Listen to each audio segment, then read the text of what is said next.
All right, well, welcome to screencast number 2 on our distance learning journey. Hope you guys are all doing well from home. And in this screencast, we're going to talk about Young's double slit experiment, which I referred to in the first screencast. It's a phenomena that only happens with light because it behaves like a wave.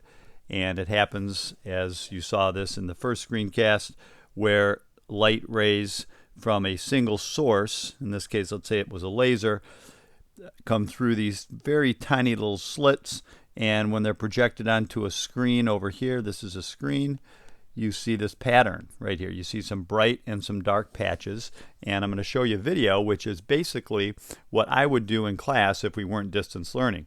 So let's jump to the next slide and we will see a video of the actual experiment. And you'll also see the actual piece of metal. It's called a slide with the slits in it. So I'm going to go ahead and play this. I want you to pay attention. In fact, I'll stop it and I'll show you how narrow the slits are, and we'll come back to that later in this screencast.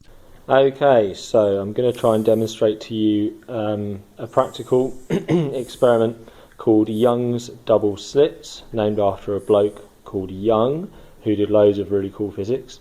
And this experiment uses two slits, as the name suggests, and this is really an amazing experiment, and you've got to do it yourself to really appreciate it, but I want to take you through it with this video first. If you're in my class, then you're going to do it next lesson yourself. We've got enough for you to do this experiment in pairs. So what does it involve? It involves this, which is a spirit level that's got a laser in it. So if I point that at the wall there, hopefully you can see it's a red laser. It's a nice low power laser that's going to be safe for us to use. Young did this hundreds of years ago, so he didn't have lasers, but they make our life easier, as you will see. We've got this thing here, which is a collection of double slits. So if you look really closely, you can probably see 4 slits in this slide. If I hold it up to maybe a white background, you see it more clearly.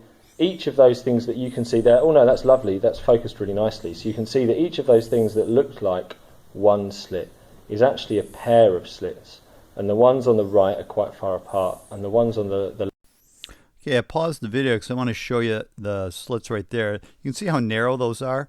Those are, I think, the 0.25 spacing between the center, 0.25 millimeter spacing between those two, and the slits themselves are only 0.15 millimeters wide.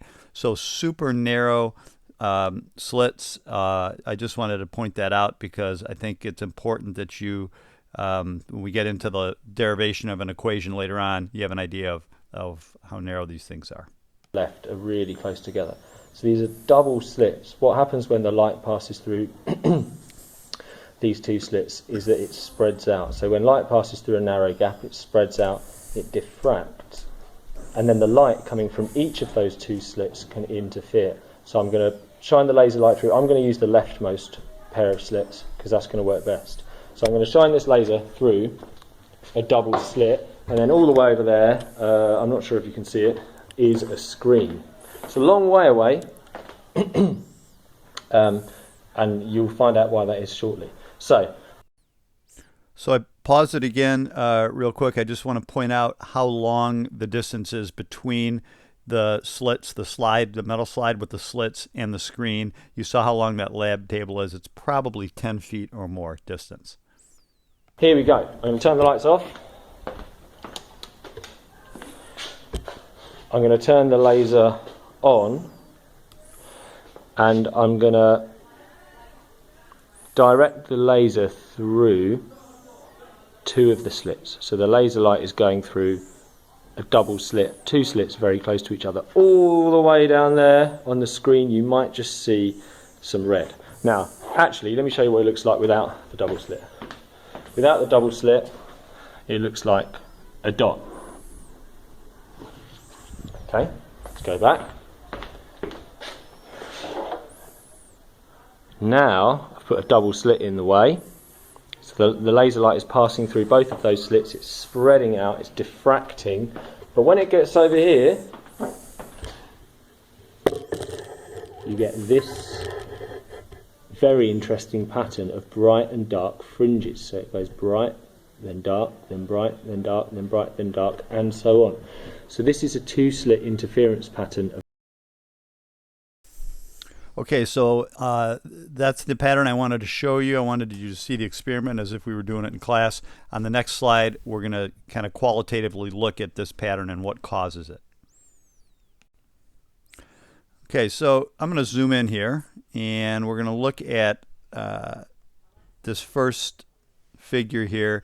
If you have a source of light, and these are wave fronts, so remember that Huygens principle from the first screencast, where each point on this wave front are themselves, each of these points are sources of waves. So when you've got a tiny little slit here, that's like one of the points on that wave front coming through, and it's like a source of waves. It's called a wavelet. This curved shape here, those are wavelets. And they come through that little slit, and they're going to propagate over here to the right in all directions. It's just like that ripple tank where that little arm was vibrating with the ball on the end and it was just touching the surface of the water. This is like one of those things touching right there. And here's the other slit, which is its own series of wavelets that come through. So you've got like two sources that are passing, that are coming through that slit, and those wave fronts are going to interfere. Here's what happens when they interfere. So let's say I've got, we'll look at this one first. I've got these wave fronts coming out on this one. I'll make them in red. And then I've got the wave fronts coming through from this source over here. I'll do these guys in blue right here. And so you can see there's points at which the red and the blue intersect. And if you remember from AP Physics 1, when two waves occupy the same space at the same time, which they can do. Waves can do that because waves are just a disturbance that transfers energy. It's not matter. So waves can occupy the same space at the same time. So what happens is you're going to get this principle of superposition where the two amplitudes add to each other. So when they add to each other, you're going to get a double amplitude along this line, and as they propagate, they're going to hit the screen over here on the far right, and you're going to get these bright spots at various points where the two amplitudes are maximum, either positive or negative. So you could have two crests or two troughs intersecting. It doesn't matter which side of equilibrium they're on, they're going to be adding up constructively.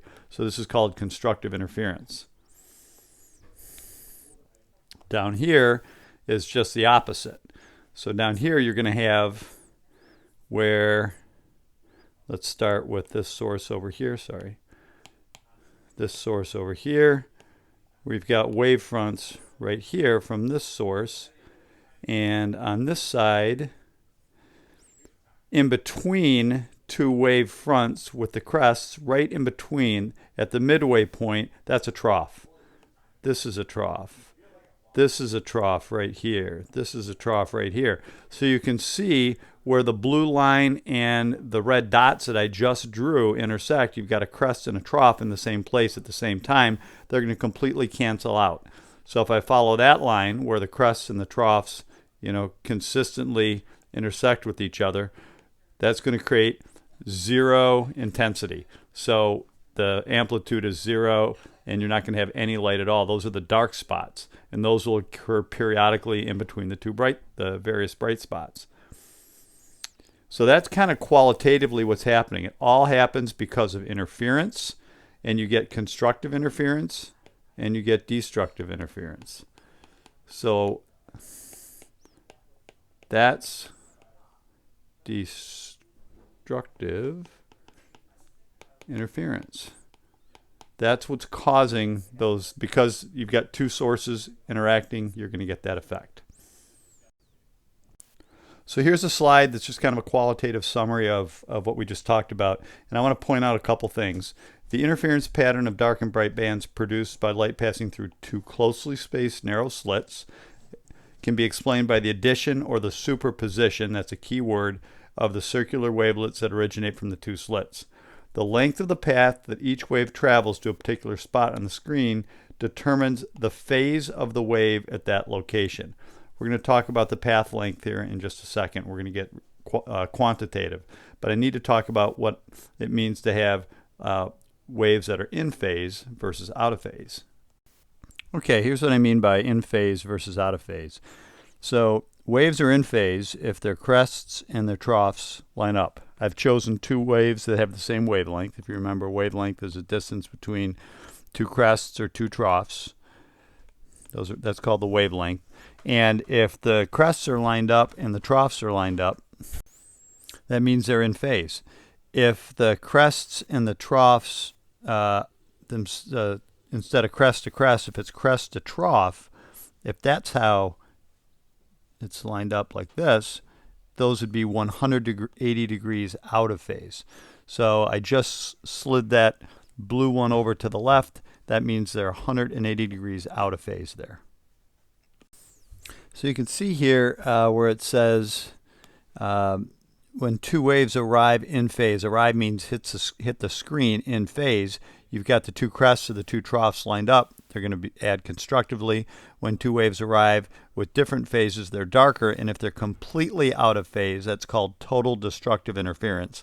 That's where the crest and the trough line up. They completely cancel each other out. All right. A couple definitions on this slide. The first is monochromatic light. It's pretty much like it sounds. Monochromatic means a single color, but it's also, if you remember, the color of light is associated with a wavelength. So visible light, it's important that you guys know this. Visible light has wavelengths from 400 nanometers to 700 nanometers. These are the wavelengths. This is short, so that's violet. I don't have violet, I'll use my blue pen. These are longer wavelengths. They're red. So you might remember Roy G. Biv, and there's only 6. There's no really I. There's no indigo. Red, orange, yellow, green, blue, violet. The violet's on the short end. The red's on the long end of the spectrum. And the N here is nano.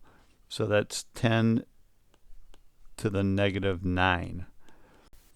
So a red laser beam would be more towards the 700 nanometer end. We have one in the classroom that's 632 nanometers that I use for that demonstration you saw earlier.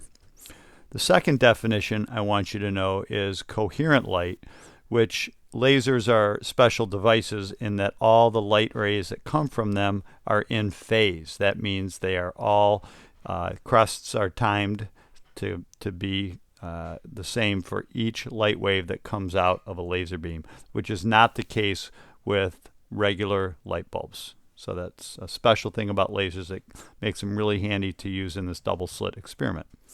On the next slide, we're going to quantitatively understand a little bit more about the double slit experiment. Okay, in this slide, you've got two sources of waves. You've got one there and you got one right there. So those are the two slits in our double slit experiment slide.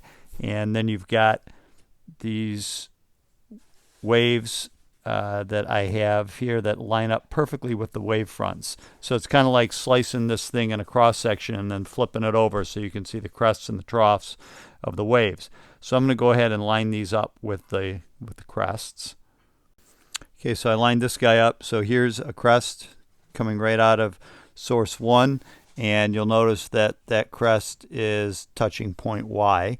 And when I move these wave fronts over, I just move my dots too, but that's okay, and align that up with source 2, you can see that that's also going to touch Y. So I have two crests lined up at the same point at the same time at Y. So that's why you see the constructive interference. Okay, so I've drawn some lines on this now, and I've moved those waves off to the side there, and I've still got my source 1 and my source 2 down here at the bottom, but I've labeled a couple different paths. So S1 is the path from source 1 to point Y, and S2, the blue path, is the distance from source 2 to point Y. We've already shown that they both arrive as crests at that point. So there's a difference in path lengths there. So let's call that S2 being the longer one minus S1. The difference in those path lengths is exactly equal to 1 wavelength. So if I zoom in here, I've kind of got that shown right here. I've got a green line drawn here, and that green line is forming a 90-degree angle, right angle with the blue line. So it's exact. The distance between S2 and point Y is 1 wavelength longer than S1.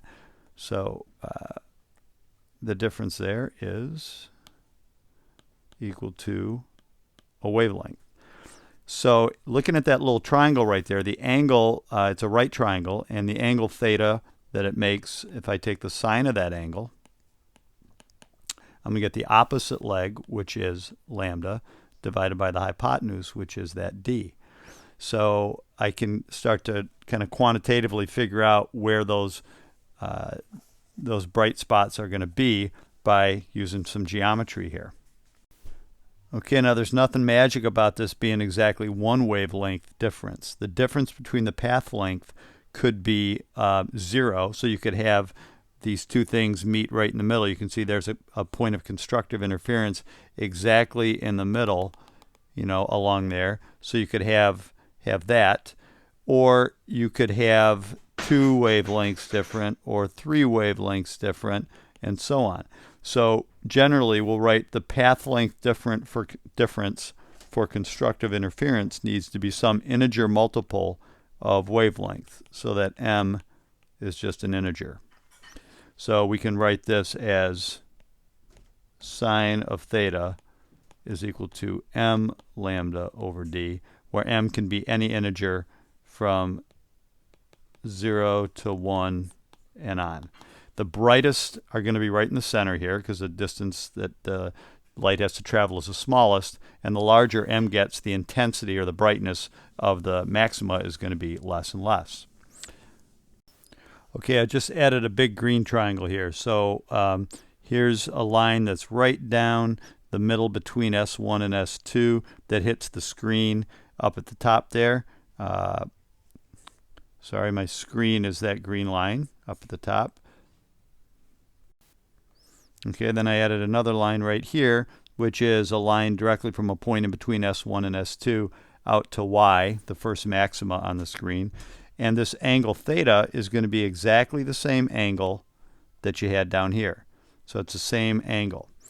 So the first side of this triangle, which is, remember this is our S1 and S2, this is the line where our slide is. The distance between the slide and the screen we're going to call L. So back in the video, that was that long length of the lab table, maybe 10 feet, we'll call it 3.5 meters or so.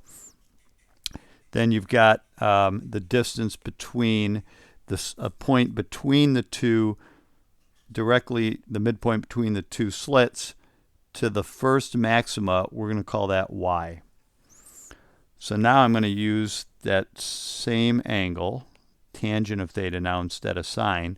So the tangent of this angle theta is going to be the opposite leg. The opposite leg has a length of y.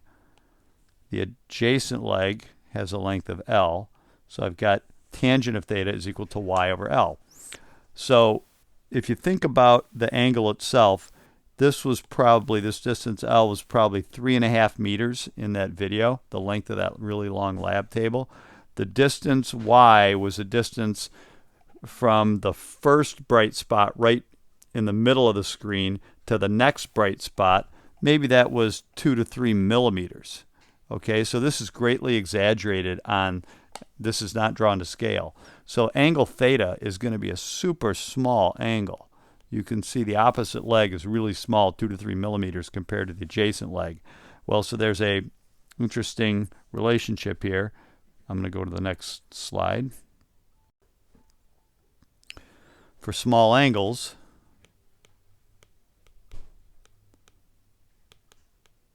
it turns out tangent of theta is approximately equal to sine of theta. That works for angles that are less than about 10 degrees or so. If you look up in a trig table, tan theta and sine theta are exactly the same number for the first few degrees. So there's not a big difference. And we're talking angles that are less than 1 or 2 degrees in in the problems that that we're going to be doing for Young's double slit experiment for the most part. So sine of theta from the last slide was equal to m lambda divided by d. Tangent of theta was equal to y over L. So if I set those two equal to each other because of this relationship here, I get m lambda over d is equal to y over L. Now I should say ym because that's the mth,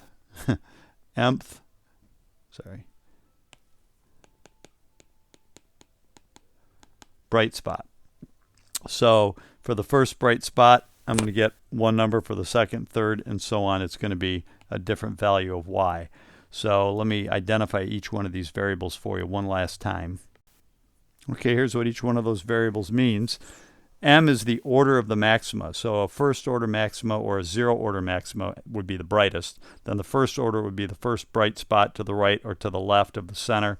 Second maxima would be the second one to the right or to the left. And these get dimmer as they get further out. So the intensity of the light as you go further from the center maxima gets less and less.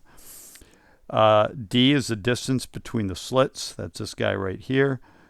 L is the distance between the slits on that little metal slide to the screen itself. That's at 3.5 meters or so in the video. And then Y with the subscript M is the distance on the screen from the center point between the two slits to the mth maxima. So the first, second, third maxima that you would see. Maxima is the bright spots.